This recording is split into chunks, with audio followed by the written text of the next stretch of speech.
পরিবেশ, বন ও জলবায়ু পরিবর্তন মন্ত্রণালয়ের দায়িত্ব নিয়েই ১০০ দিনের কর্মপরিকল্পনা ঘোষণা করেন মন্ত্রী সাবের হোসেন চৌধুরী। এই পদক্ষেপের ফলাফল তুলে ধরে সচিবালয়ে সংবাদ সম্মেলন করেন তিনি। সেই কাজেরও জানান, ঘোষিত সময়ে ১,৮৭,০০০ একর জবরদখল হওয়া বনভূমির তালিকা জেলা প্রশাসক বরাবর দেওয়া হয়েছে।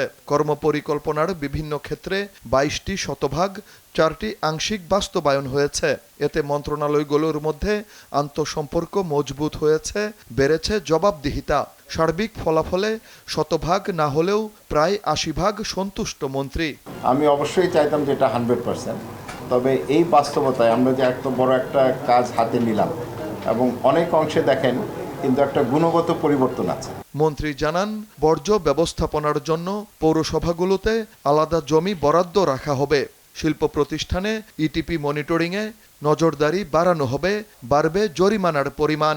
ফাইনের মাত্রাটা এত অল্প যে অনেকেই ফাইন দিবে, ফাইন দিয়ে তারা দূষণ করবে এবং সেটা তাদের জন্য বাণিজ্যিকভাবে অ্যাট্রাকটিভ, কারণ তারা যে পরিমাণ তাদের খরচ কমাতে পারে। ধরেন এখন ইটিপি আপনি চালানেন না, ইটিপি না চালিয়ে আপনি হয়তো এখানে ১ লক্ষ টাকা আপনি সেভ করছেন, পরিবেশের ক্ষতি যেটা হচ্ছে তো বিশাল। আর আমি আপনাকে ফাইন করলাম ৫,০০০ টাকা, তো আপনি তো খুশি হয়ে বলবেন যে আপনি আমাকে ফাইন করেন আর আমি দূষণ করে গেলাম। সো আমাদের ফাইনের মাত্রাটা এমন হতে হবে যেন তারা ফিল করে যে না, এই ঝুঁকিটা আমি নিব না।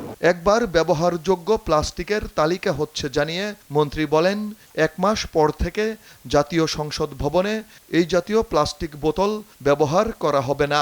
সচিবালয়তেও চিঠি দিয়েছে। একটা সুখবর হচ্ছে, মাননীয় স্পিকার বলেছেন যে আগামী মাস থেকে মহান জাতীয় সংসদে যে আপনারা প্লাস্টিকের, এখানে তো নাই প্লাস্টিক, আমরা কাচের বোতল ব্যবহার করছি, ওটা কিন্তু সংসদে থাকছে না। তো সেটা আমাদের জন্য একটা বড় ইয়ে যে সংসদে এটাকে আমরা একটু ব্যান করতে পারছি। পরিবেশ মন্ত্রী জানান, পাহাড় টিলা কেটে স্থাপনা তৈরি হয়েছে কিনা তা খতিয়ে দেখতে ডিজিটাল ম্যাপিং হচ্ছে। এই অনুযায়ী অবৈধ দখলদারদের বিরুদ্ধে পদক্ষেপ নেওয়া হবে। ব্যবস্থা জায়গায় তো নো কম্প্রোমাইজ। জয় যাদব, দেশ টিভি, ঢাকা।